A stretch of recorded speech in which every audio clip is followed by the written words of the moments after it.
కూడి వచ్చిన మీ అందరికీ మన ప్రభువు రక్షకుడైన యేసుక్రీస్తు నామమున హృదయపూర్వక వందనాలు చెల్లిస్తున్నాను. అందరికీ వందనాలు. ఒక 2 వారాల క్రితం మనం ఒక వర్తమానాన్ని నేను మాట్లాడాను. ఏంటది?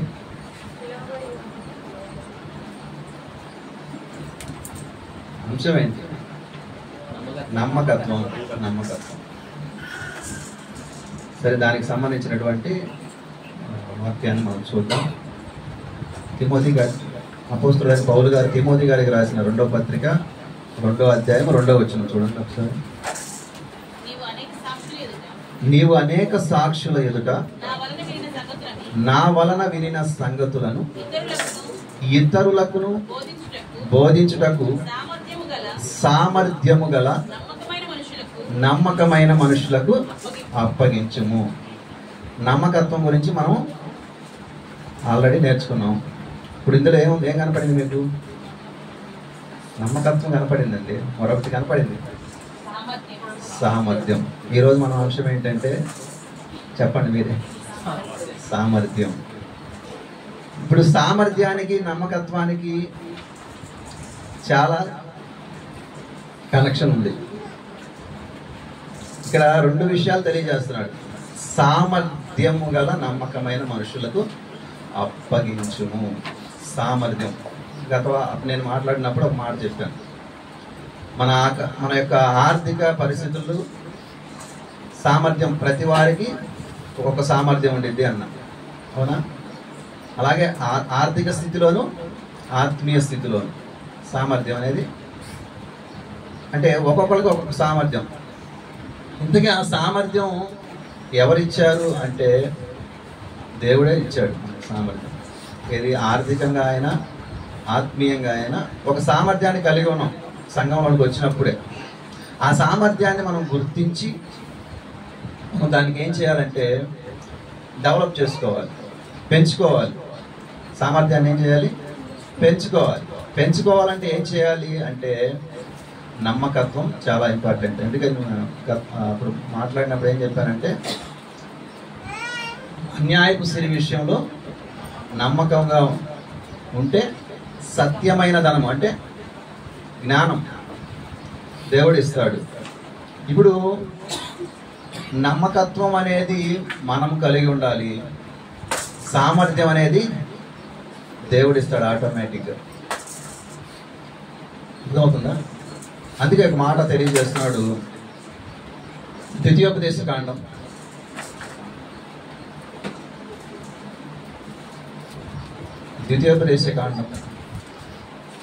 8వ అధ్యాయము 17-18 వచనం చదవండి.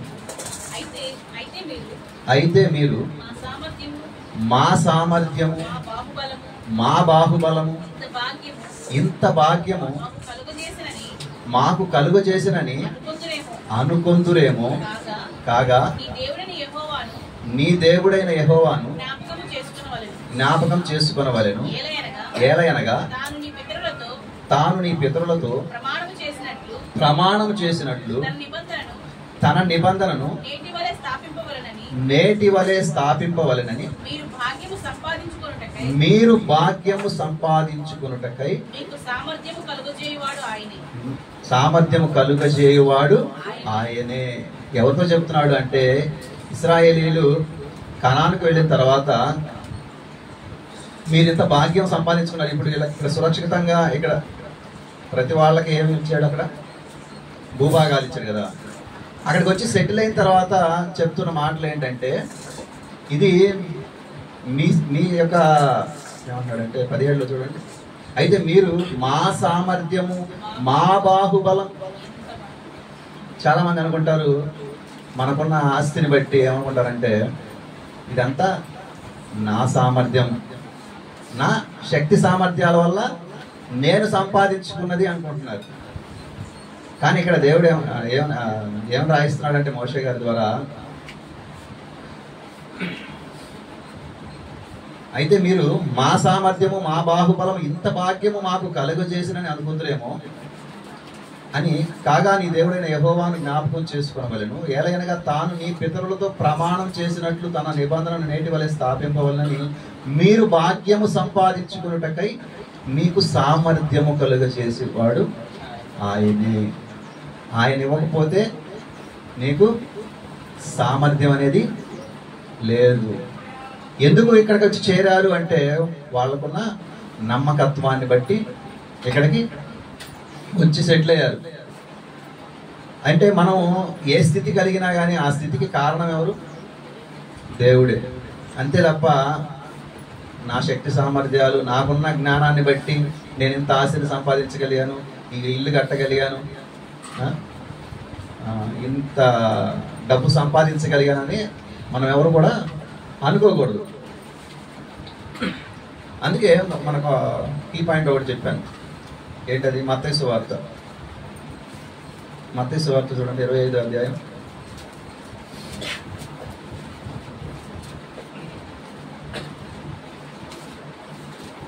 ఏం చెప్పాను అక్కడ?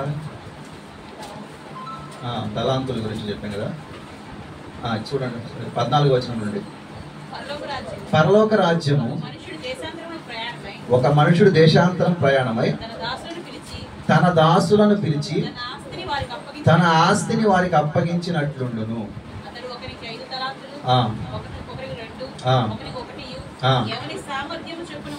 ఇక్కడ ఎట్లా ఇచ్చాడంట?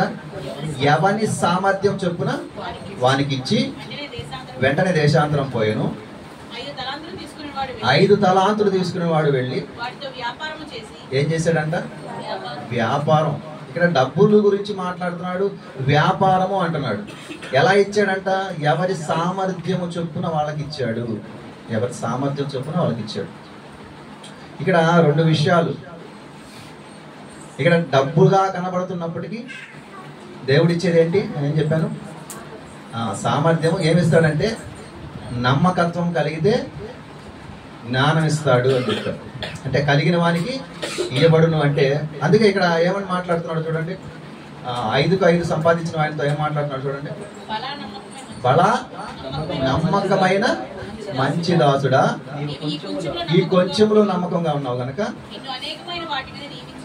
నియమించదు. ఇక్కడ మనకు ఒక విషయం అర్థం కావాలి. ఇక్కడ వీళ్ళు 5కు 5 సంపాదించడానికి గల కారణం ఏంటో తెలియజేయడానికి నేను ఇక్కడ తీసుకొచ్చాను. ఎవరి సామర్థ్యం చొప్పున వాళ్ళకి ఇచ్చాడు కొంత. దాన్ని రెట్టింపు చేసుకోవడానికి గల కారణం ఏంటి అంటే నమ్మకత్వం.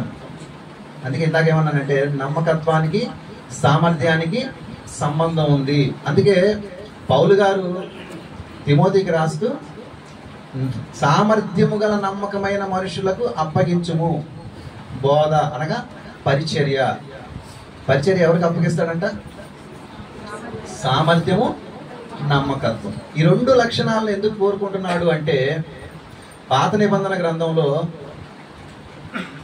రాజులు వేరుగా ఉండేవాళ్ళు, యాజకులు వేరుగా ఉండేవాళ్ళు. అవునా కదా? రాజు చేసే పని రాజు చేస్తాడు, యాజకుడు చేసే పని యాజకుడు చేస్తాడు. కానీ క్రొత్త నిబంధనకు వచ్చిన తర్వాత 2 కూడా ఎవరిలో చూడాలనుకుంటున్నాడు? ఎవరిలో చూడాలనుకుంటున్నాడు? తెలియలేదా? మీరు రాజులైన యాజక సమూహము అన్నాడు. ఎందుకన్నాడు ఆ మాట? రాజులైన యాజక సమూహం అని ఎందుకన్నాడంటే నువ్వు ఒక రాజులాగా ఉండాలి, రాజులాగా ఉండాలి, నువ్వు ఒక యాజకుడిలాగా ఉండాలి. రాజుకు ఏముండాలి అంటే యుద్ధ సామర్థ్యం ఉండాలి. ఏముండాలి? యుద్ధ సామర్థ్యం ఉండాలి. యుద్ధ సామర్థ్యం లేనివాడిని రాజు అంటారా? అనరు. మరి యాజకుడికి ఏముండాలి అంటే నమ్మకత్వం ఉండాలి. ఇక్కడ ఈ 2 లక్షణాలు ఎందుకు చూపించాడంటే క్రొత్త నిబంధనకు వచ్చిన తర్వాత మీరు రాజులైన యాజక సమూహం అంటే కేవలం పేరు పెట్టుకుంటే సరిపోదు, క్రైస్తవుడు అని పేరు పెట్టుకుంటే సరిపోదు. నువ్వు రాజుకున్న సామర్థ్యం నీకు కావాలి.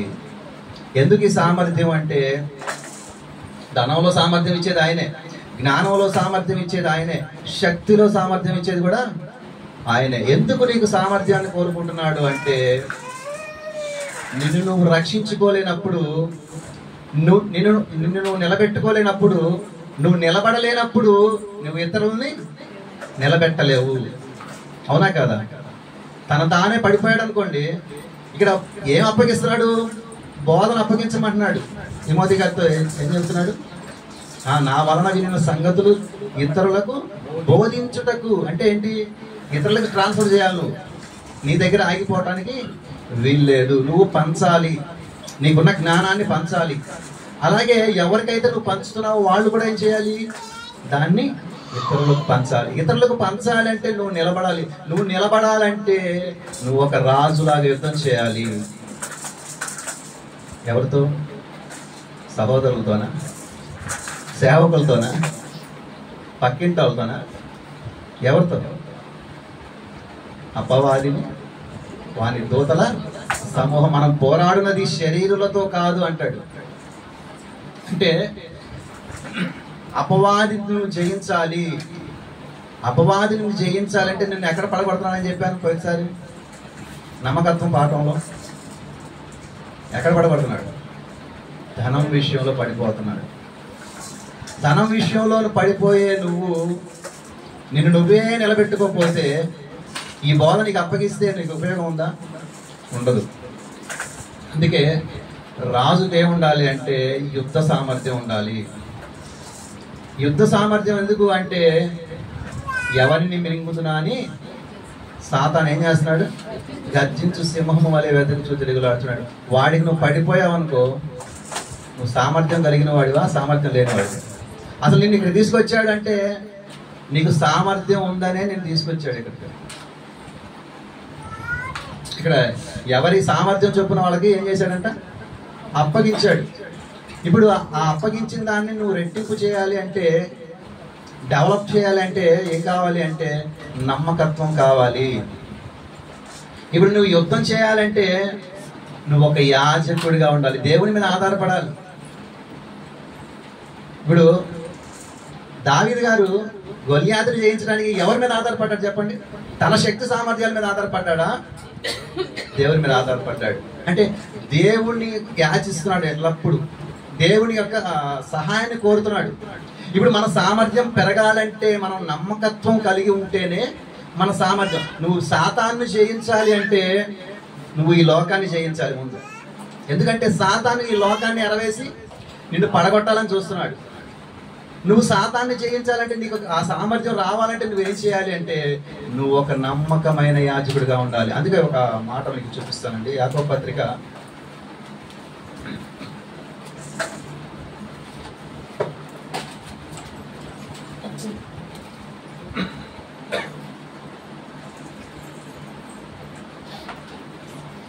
7వ వచనం చూడండి. 4వ అధ్యాయం 7వ వచనం. కాబట్టి దేవునికి లోబడి ఉండుడి, అపవాదిని ఎదిరించుడి, అప్పుడు వాడు మీ యొద్ద నుండి పారిపోవును. ఇక్కడ మొదట ఒక వచనం చెబుతున్నాడు. ఏమని? దేవునికి లోబడి ఉండుడి. నువ్వు నమ్మకమైన యాజకుడిగా నువ్వు ఎప్పుడైతే ఉంటావో దేవునికి లోబడి ఉండుడి, అపవాదిని ఎదిరించుడి. ముందు అపవాదిని ఎదిరించుడి, దేవునికి లోబడి ఉండడు అన్నాడా? లేకపోతే దేవునికి లోబడి ఉండి అపవాదిని ఎదిరించమన్నాడా? దేవునికి లోబడి అపవాదిని ఎదిరించుడి, అప్పుడు వాడు మీ అంత నుండి పారిపోవును. అంటే నువ్వు అపవాదిని ఎదిరించగలిగే సామర్థ్యం, అంటే ఒక రాజుకున్న యుద్ధ సామర్థ్యం నీకు రావాలి అంటే నువ్వు ఒక నమ్మకమైన యాజకుడిగా దేవునికి లోబడి ఉండాలి. అందుకే ఇక్కడ 2 లక్షణాలను ఎందుకు చూపిస్తున్నాడంటే, నమ్మకత్వం సామర్థ్యం ఎందుకు చూపిస్తున్నాడంటే, రాజుకి సామర్థ్యం ఉంటుంది, యాజకుడికి నమ్మకత్వం ఉంటుంది. ఆ 2 లక్షణాలు నీలో ఉంటేనే నువ్వు ఇతరులకు బోధించగలవు. ఆ బోధించిన వ్యక్తి కూడా నమ్మకత్వం సామర్థ్యం ఉంటేనే అతను కూడా మరొకరికి అప్పగించగలడు. అంటే ఇక్కడ వ్యాపారం అని ఉంది కదండి. ఇక్కడ దేవుడు వ్యాపారం అనేది ఇక్కడ ఎందుకు రాయించాడు అంటే, భూ సంబంధమైన వ్యాపారం అంటే నీకు లాభాన్ని చేకూర్చేది. ఆత్మ సంబంధమైన వ్యాపారం అంటే ఏంటంటే నువ్వు ఇతరులకి ఖర్చు చేస్తే నీకు వచ్చేది. భూ సంబంధమైన దానికి ఆత్మ సంబంధమైన దానికి తేడా ఏంటంటే, దాచుకుంటే నువ్వు ధనవంతుడు అవుతావు లోక విషయంలో. ఇక్కడ ధనం అనగా జ్ఞానం, ఇక్కడ ధనం అనగా జ్ఞానం. నువ్వు పంచితే పంచితే ఏమైంది? రెట్టింపు అయింది. పంచితే రెట్టింపు అయింది. ఇక్కడ దాచుకుంటే రెట్టింపు అయింది. ఇక్కడ ఇక్కడ పంచితే అక్కడ రెట్టింపు అయింది. అందుకే ఇందాక ఏమంటున్నాడంటే దేవునికి లోబడి ఉండి, అంటే ఒక యాజకుని వలె, నమ్మకమైన యాజకుని వలె. యేసుక్రీస్తు ప్రభువులో ఏముంది? ప్రధాన యాజకుడు అంటాడు. అలాగే ఆయనకున్న మరో పేరేంటి? రాజు. యూదుల రాజు నీవేనా అంటే ఎస్ నేనే. ఎందుకంటే సాతాను గెలిచే సామర్థ్యం ఉంది. అందుకే నేను ఈ లోకమును జయించి ఉన్నాను అంటాడు. ఎలా జయించాడు అంటే దేవుని మీద ఆధారపడ్డాడు. ఆయన శరీరధారిగా ఉన్నాడు కాబట్టి దేవుని మీద ఆధారపడ్డాడు. మనకు కూడా ఏం తెలియజేస్తున్నాడంటే, రాజులైన యాజక సమూహానికి ఏం తెలియజేస్తున్నాడంటే, నువ్వు కూడా ఒక నమ్మకమైన యాజకుడిగా నువ్వు ఉంటే ఆటోమేటిక్గా యాజకుడిగా ఉండాలంటే ఏముండాలి అంటే నమ్మకత్వం అనేది నువ్వు సంపాదించుకునేది. సామర్థ్యం అనేది ఆటోమేటిక్గా నువ్వు దాని గురించి ఆలోచించాల్సిన పని లేదు. మోషే గారికి మొదట ఉన్న సామర్థ్యం ఎంత? భయపడిపోయాడు. ఇంత జనాంగాన్ని నేను రక్షించగలనా, ఇంత జనాంగాన్ని నడిపించగలనా అనుకున్నాడు. కానీ లక్షల మంది జనాంగాన్ని నడిపించి గొప్ప నాయకుడిగా ఎవరు నిలబెట్టాడు? దేవుడు నిలబెట్టాడు.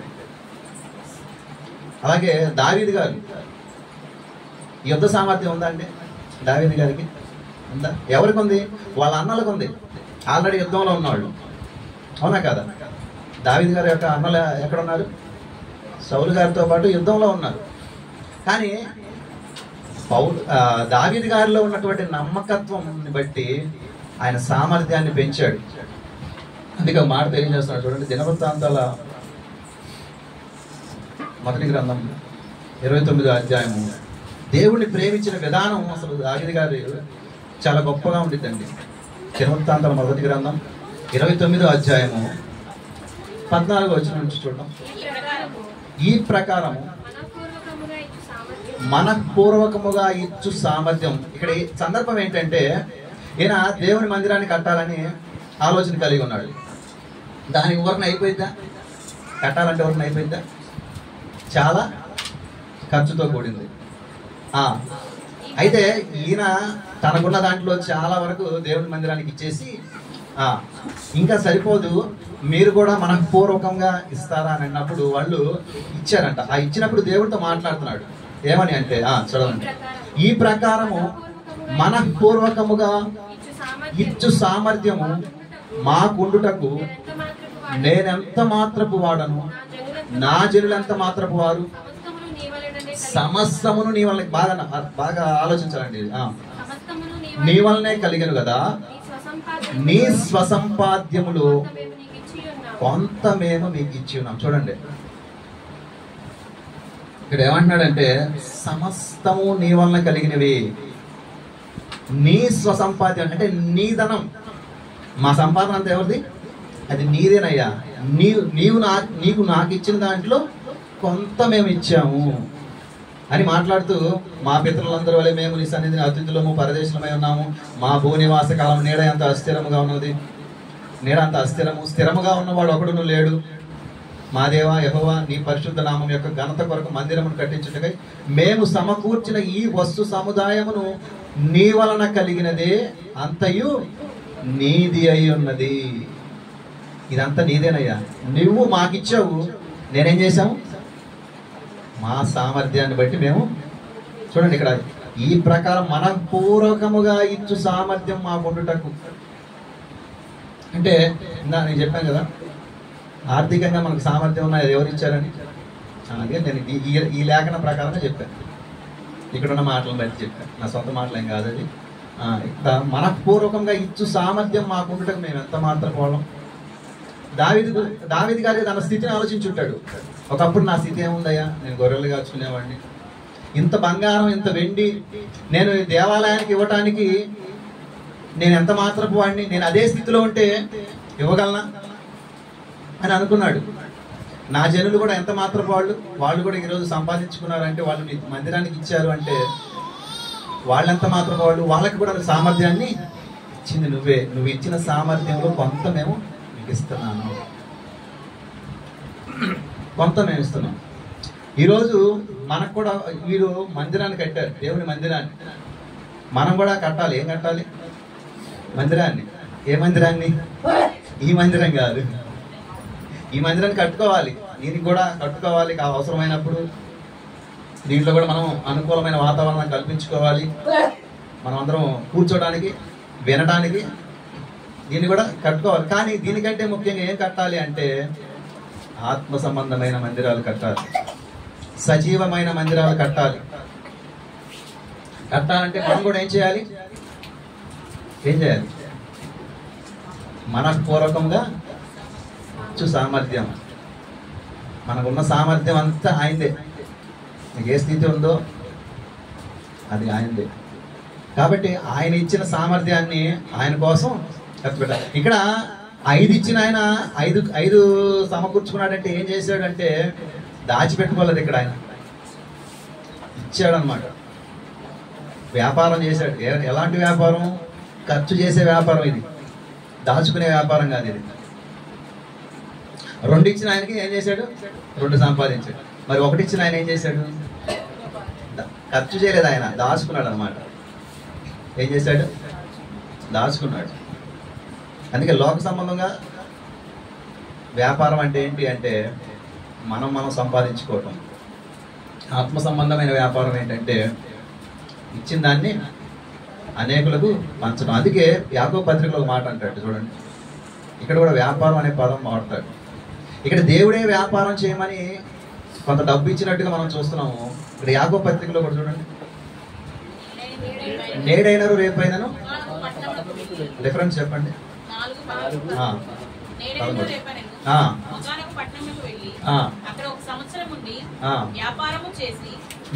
లాభము సంపాదించమని చెప్పుకుని వారలారా, రేపేమి సంభవించినా మీకు తెలియదు. ఈ జీవమేపాటికి మీరు కొంతసేపు కనబడి అంతలో మాయమైపోయి ఆవిరి వంటి వారే. ఇక్కడ ఏమంటున్నాడంటే నేడైనా రేపైనా ఒకనొక పట్టణానికి వెళ్ళి అక్కడ 1 సంవత్సరం నుండి వ్యాపారం చేసి లాభం సంపాదించుకోవాలని రండని చెప్పుకొని వారులారా. ఇక్కడ బుద్ధి చెబుతున్నాడు. ఇక్కడ మీరు అలాగా వ్యాపారం అని అనుకోకండి. ఇక్కడ ఎవరికి చెబుతున్నాడు ఏంటి అంటే మొదటి వచనం చూడండి. మొదటి అధ్యాయం మొదటి వచనం. దేవుని యొక్కయు ప్రభువైన యేసుక్రీస్తు యొక్కయు దాసుడైన యాకోబు అన్య దేశముల యందు చెదరై ఉన్న 12 గోత్రముల వారికి శుభమని చెప్పి వ్రాయనది. ఇక్కడ ఎవరు అంటే చెదిరిపోయిన జనాంగం వీళ్ళు. ఈ చెదిరిపోయిన జనాంగం ఎక్కడ అంటే ఎందుకు చెదిరిపోయారంటే ఆనాడు యెరూషలేము సంఘానికి గొప్ప హింస కలిగినందున అందరూ ఏమైపోయారు? అపోస్తలులు తప్ప అందరూ చెదిరిపోయారు. ఈ చెదిరిపోయిన వారికి రాస్తున్నాడు యాకోబు గారు. ఏమని అంటే మీరు ఆల్రెడీ ఇక్కడ జ్ఞానం సంపాదించుకొని వెళ్ళారు. మీరు లోక సంబంధమైన వ్యాపారం చేసి లాభం సంపాదించుకుందాం అనుకుంటున్నారేమో. మీరు ఒకటి మర్చిపోయారు. ఏంటంటే దేవుడు చేయమన్న వ్యాపారం ఒకటి ఉంది. ఏంటది అంటే దేవుడు మీకు ఇచ్చిన సామర్థ్యాన్ని, నమ్మకం, దాన్ని అసలు వాళ్ళకి ప్రారంభంలో అపోస్తులకు ఏం అప్పగించబడింది? సమస్త జనులకు సువార్త శిష్యులుగా చేయండి, సర్వలోకానికి వెళ్ళవలసిన బాధ్యత ఉంది. అసలు హింస కలిగింది ఎందుకు? ఈ సువార్తని విస్తరింపజేయడానికి. అవునా కదా? ఈ విస్తరింపజేయడానికి వెళ్ళినటువంటి వీళ్ళు ఏం ఆలోచిస్తున్నారంటే ఇక్కడ ఉండిపోయి ఇక్కడ చేయవలసింది ఏంటంటే ఇది మర్చిపోయారు అనమాట. ఏది? దేవుడిచ్చిన బాధ్యత మర్చిపోయారు. ఇక్కడ శ్రమ కలిగింది, మేము ఒక చోటకు వచ్చాము అంటే ఇక్కడ మీరేం చేయాలి అంటే అక్కడ సువార్తను ప్రకటించాలి. ఆ సువార్తను ప్రకటించకుండా మీరు ఏం ఆలోచన కలిగి ఉన్నారంటే ఇక్కడ బాగలేదు, ఇక్కడ వాతావరణం బాగలేదు, ఇంకొక ఊరికి వెళ్దాం, ఇంకొక పట్టణానికి వెళ్దాం అని ఆలోచిస్తున్నారు. నువ్వు మొదట ఇది చేయండి. అందుకే అక్కడ ఇది అది అని మాట్లాడతారు చూడండి. కనుక ప్రభువు చిత్తమైతే మనము బ్రతికి ఉండి ఇది అది చేద్దామని చెప్పుకున్న వాళ్ళను చాలండి. ఇప్పుడైతే మీరు మీ డంబముల మీద అతిశయపడుతున్నారు. ఈ అతి అతిశయం అంతయు చెడ్డది. కాబట్టి మేలైనది చేయలేనిది అలాగూ చేయని వానికి పాపము కలుగును. అంటే దేవుడు నీకు అప్పగించిన దాన్ని నువ్వు వదిలేసేసి నీ సొంతంగా నువ్వు సంపాదించుకోవాలనుకుంటే అది తప్పు అని చెప్పడానికి ఇక్కడ వ్యాపారం అనే పదాన్ని పడాడు. ఎందుకు అంటే అపవాది ఏం చేస్తాడంటే మన బాధ్యతను మర్చిపోయేలా చేస్తాడు. మనకు దేవుడు అప్పగించినటువంటి బాధ్యత మర్చిపోయేలా చేసి నీకున్న సమస్యలను గుర్తు చేస్తూ ఉంటాడు. నీకున్న సమస్యలను గుర్తు చేసినప్పుడు నువ్వేం చేస్తావంటే ఈ లోక సంబంధమైన వ్యాపారాల్లో పడిపోతావు తప్ప దేవుడు నీకు అప్పగించిన దాన్ని నువ్వు కొనసాగించలేవు. అవునా కదా? ఎప్పుడైతే మనం పరిచర్య నిమిత్తం ఒక ఆలోచన కలిగి ఉన్నామో వెంటనే మనల్ని బలహీనపరుస్తూ ఉంటాడు అపవాది. ఏంటి నువ్వు పరిచర్యకి వెళ్తావా? నీ పరిస్థితి ఏంటి తెలుసా? నువ్వు రేపు చీటీ కట్టాలి తెలుసా? నువ్వు రేపు ఇంటెంతే కట్టాలి తెలుసా? వెళ్తావా నువ్వు అన్నప్పుడు ఏమవుతుందంటే ఆగిపోవడానికి ఎక్కువ అవకాశం ఉంటుంది. అప్పుడు ఏం చేస్తామంటే దీన్ని విడిచిపెట్టైనా సరే ఏం చేస్తామంటే అంటే నువ్వు సంపాదించుకుంటే ఆయన నువ్వు వ్యాపారం చేస్తే ఆయన బాధపడేవాడు కాదు, కానీ నీకున్న అసలైన లాభం. అందుకే ఇక్కడ లాభం అంటే ఒక సంవత్సరం ఉండి లాభము సంపాదించుకుని వారులా చెప్పుకుని వారులా అన్నాడు చూడండి. అంటే నీకు ఒక లాభం ఉంది, నువ్వు సంపాదించుకోవాల్సిన ఒక లాభం ఉంది. అది నువ్వు సంపాదించుకోవాలి, నీకు ఉపయోగపడేది, ఆత్మవైన నీకు ఉపయోగపడేది. నువ్వు ఈ లోకంలో ఎంత వ్యాపారం చేసినా ఎంత ధనాన్ని సంపాదించుకున్నా అది నీ శరీరానికి ఉపయోగపడింది. కానీ కన్ను మూస్తే నీకు లాభాన్ని చేకూర్చేది. అందుకే అంటాడు నా మట్టుకైతే బ్రతుకుట క్రీస్తు చావైతే లాభము అంటాడు. అంటే నీకు కలిగే లాభాన్ని నువ్వు నీకు ఇచ్చిన సామర్థ్యాన్ని, అది ధనమైనా జ్ఞానమైనా నీ శక్తి అయినా దేవుని కోసం ఖర్చు పెడితే అది ఆత్మమైన నీకు ఉపయోగపడుతుంది. నువ్వు మొదట దాన్ని గుర్తించు. ఎందుకంటే ఈ లోకంలో నువ్వు శాశ్వతంగా ఉండలేవు. అందుకే ఇందాక దావీదు గారు కూడా ఒక మాట అన్నాడు, మా భూనివాస కాలం నీడ ఎంత స్థిరముగా ఉండేవాడు ఒకడును లేడు కదా. ఇక్కడ కూడా అదే అంటున్నాడు. ఏమని అంటాడంటే మీరు కొంతసేపు కనపడి అంతలో మాయమైపోయి ఆవిరి వంటి వారు. ఇది ఆవిరైపోకముందే నువ్వు ఒకటి గుర్తించాలి, అసలైన లాభం ఒకటి ఉంది. దేవుడు నీకు చెప్పిన నీకు అప్పగించినటువంటి బాధ్యత ఒకటి ఉంది. ఆయన సువార్తను ప్రచురం చేయాల్సిన బాధ్యత నీ మీద ఉంది. నువ్వు రాజులైన యాజక సమూహము, నువ్వు సామర్థ్యం గల నమ్మకమైన పనివాడిగా ఉండాలి అనే విషయాలు తెలియజేస్తున్నాడు అనమాట.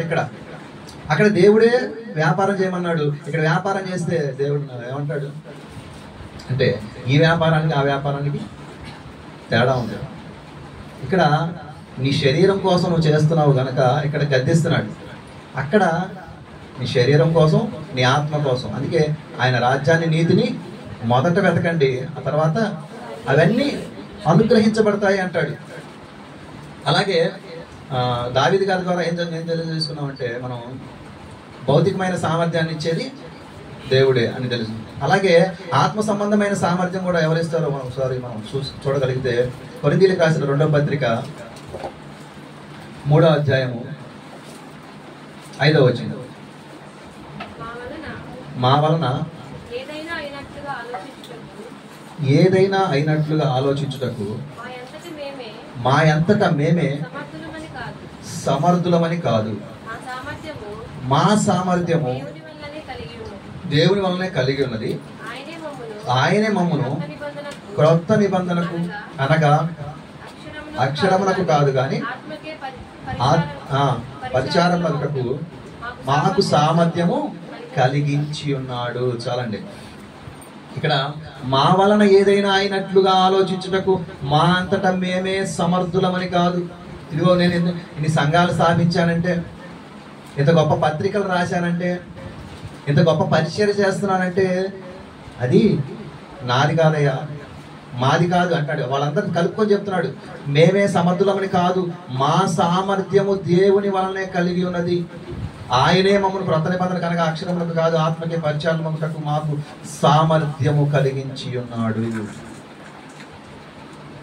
చూడండి, ఈ సామర్థ్యాన్ని నువ్వు రెట్టింపు చేసుకుంటేనే నువ్వు నమ్మకమైన మంచి దాసుడు అవుతావు. అందుకే అంటాడు చూడండి అక్కడ 25వ అధ్యాయం మత్తయి సువార్త. ఇక్కడ నీ సామర్థ్యాన్ని నువ్వు వినియోగించినప్పుడే దేవుడు ఏమంటాడు చూడండి, ఆ నమ్మకమైన వాళ్ళతో ఏమంటున్నాడు చూడండి.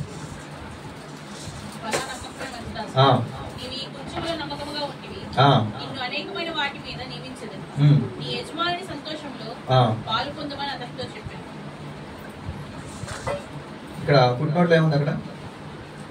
ప్రవేశించమని. ఎక్కడ ప్రవేశించమంటున్నాడు? లోపలికి. అక్కడ కూడా మాట్లాడతాడు. ఇక్కడ ఇదే 25వ అధ్యాయంలో చూడండి.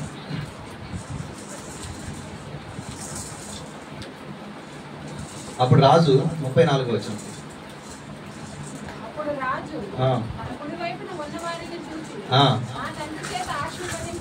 నా తండ్రి చేత ఆశీర్వదింపబడిన వాళ్ళరా రండి,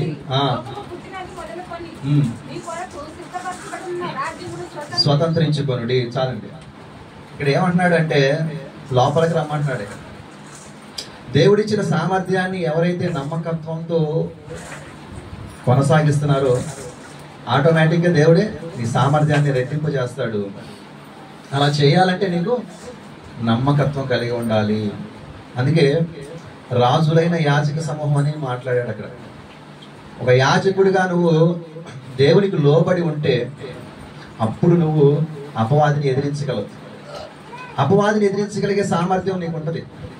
అపవాదిని ఎదిరించలేకపోతే ఈ లోకంలో పడిపోయి ఏమవుతావు అంటే ఒక అననీయ సప్పీరలాగా అవుతావు, ఒక ఇస్కరియోతు యోధాలాగా అయిపోతావు, ఒక గెహజీలాగా అయిపోతావు. కాబట్టి ఇక్కడ ఈ 2 లక్షణాలు మనలో చూడాలనుకుంటున్నాడు. ఈ 2 లక్షణాలు ఎవరిలో అయితే ఉంటాయో వాళ్ళు ఏం చేస్తారంటే కీర్తనల గ్రంథంలో ఒక మాట తెలియజేస్తున్నారు చూడండి. 40వ అధ్యాయము 8 నుండి 10 వచనాలు.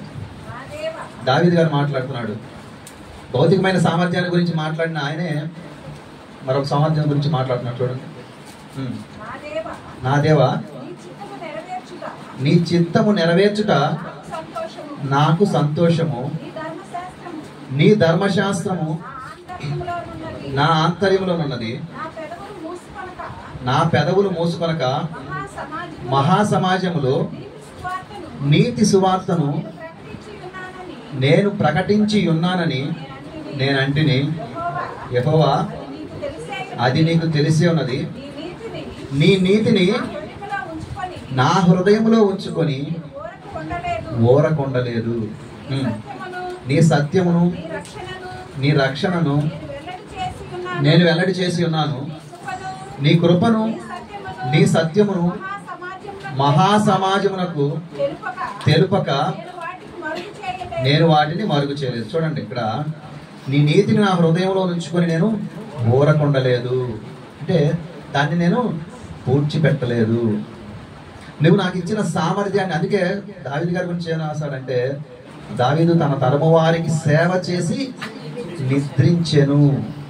చూడండి, ఆయనకి ఇచ్చిన భౌతికమైన సామర్థ్యాన్ని దేవుని మందిరం కోసం వాడాడు. ఆత్మ సంబంధమైన సామర్థ్యం అనగా దేవుడిచ్చిన జ్ఞానాన్ని కూడా ఏం చేశాడంటే తనతో ఆగిపోకూడదు, తనలో ఉండి మరుగైపోకూడదు, ఇది నాతో పాటు అయిపోకూడదు. ఇదే మాట 71 కీర్తనలో కూడా ఏమంటాడంటే వచ్చు తరము తెలుసుకున్నట్లు నీ బాహుబలం గురించి, నీ పరాక్రమం గురించి, పుట్టబో వారికి నీ బాహుబలం గురించి ప్రకటించుటకు తల నెరిసి వృద్ధుడ వరకు నన్ను విడవద్దు అంటాడు. చూడండి, ఎంత నీతిని నా హృదయంలో ఉంచుకొని నేను ఊరుకుంటలేదు. ఇక్కడ పైన అన్నాడు, నా పెదవులు మూసుకొనక మహాసమాజంలో నీతి సువార్తను నేను ప్రకటించి ఉన్నానని నేనంటేని. చూడండి, దావీదు గారు సువార్తను ప్రకటించాడంట. అదే దావీదు గారు తన తరము వారికి చేసిన సేవ ఏంటి అంటే దావీదు గారిలో 2 లక్షణాలు కనబడుతున్నాయి. ఏం కనబడుతున్నాయి? ఒక రాజు యొక్క లక్షణం కనబడుతుంది, ఒక యాజకుని యొక్క లక్షణం కనబడుతుంది. 2 లక్షణాలు కనబడుతుంది. చూడండి, కేవలం నేను రాజును మాత్రమే అనుకున్నాడా? ఇంకా ఆత్మీయంగా ఆలోచిస్తే నువ్వు ఒక రాజుగా యుద్ధం చేయాలి అపవాదితో. అపవాదితో యుద్ధం చేయడం వల్ల ముందు నిన్ను నిలబెట్టుకోగలవు, ఇతరులను నిలబెట్టగలవు. అలా నిలబడాలంటే నిన్ను నిలబెట్టుకోవాలంటే నీకు నమ్మకత్వం కావాలి. నమ్మకత్వం అనేది నువ్వు సంపాదించుకునేది. సామర్థ్యం అనేది దేవుడు ఆటోమేటిక్గా ఇస్తాడు. ఆయన నీతిని, ఆయన రాజ్యాన్ని వెతికిన వారికి ఏమిస్తాడన్నాడు? అవన్నీ అనుగ్రహిస్తానన్నాడు.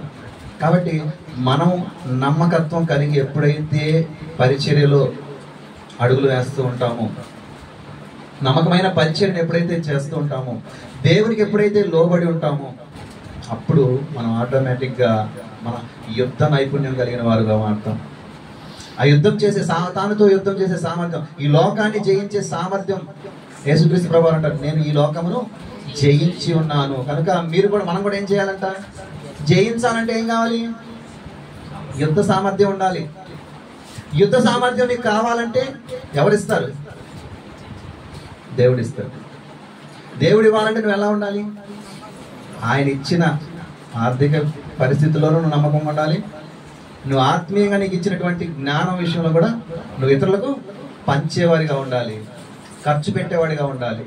అలా ఉన్నప్పుడు బలా నమ్మకమైన మంచి దాసుడా, మిక్కిలి ఈ కొంచెంలో నువ్వు నమ్మకంగా ఉన్నావు కనుక వచ్చే నా తండ్రి చేత సిద్ధపరచబడిన లోకము పుట్టినది మొదలుకొని మీ కొరకు సిద్ధపరచబడిన రాజ్యమును స్వతంత్రించుకొనుడి. అలా కాకుండా ఆ ఒకటిచ్చిన వాడిలాగా తలాంతులు ఏం చేశాడు? పూడ్చి పెడితే ఏమవుతావంటే, శపింపబడిన వారలారా నన్ను విడిచి అపవాదికిని వాని దూతలకు సిద్ధపరచబడిన నిత్యాగ్నిలోనికి వెళ్ళుడి. చూడండి, అక్కడ కూడా ఏమంటాడంటే, నేను ఆకలి కొండని, కానీ మీ డబ్బులు నాకు ఆహారం తీర్చలేదు. ఎందుకు? ఆయన ఆకల, మిక్కిలి అల్పులైన ఈయన సహోదరులకు ఆకల. అంటే భౌతిక సంబంధమైన ఆకలి తీర్చలేదు, ఆత్మ సంబంధమైన భౌతిక సంబంధమైన ఆకలి తీర్చలేకపోతే మనం ఆత్మ సంబంధమైన ఆకలి ఏమైనా తీరుస్తాం? అంటే దేవుడు మనకి ఇచ్చిన సామర్థ్యాన్ని నమ్మకంగా మనము అది ఖర్చు చేస్తే రెట్టిపోయింది. ఇప్పుడు పొలం పండింది కదండి, పండినప్పుడు మొత్తం తెచ్చుకొని దాచుకున్నాం అనుకోండి, నెక్స్ట్ కోసుకోగలమా? నెక్స్ట్ పంట రావాలంటే ఏం చేయాలి? తీసుకెళ్ళి మళ్ళీ విత్తాలి. విత్తితేనే అది 40 బస్తాలు, 50 బస్తాలు, 60 బస్తాలు అయింది. అవునా కదా? ఇది మీకు అర్థమైతే మనకిచ్చినటువంటి సామర్థ్యాన్ని మనం కూడా ఖర్చు చేస్తే రెట్టింపు అయింది. కాబట్టి అటు స్థితిలో మనం అందరూ ఉండాలని కోరుకుంటూ నా మాటలు ముగిస్తున్నాను. ప్రార్థన చేసుకున్నాం. పరిశుద్ధుడా, ప్రేమ, నమ్మకం కలిగిన మా ప్రియ పరలోకపు తండ్రి, మమ్మల్ని రాజులైన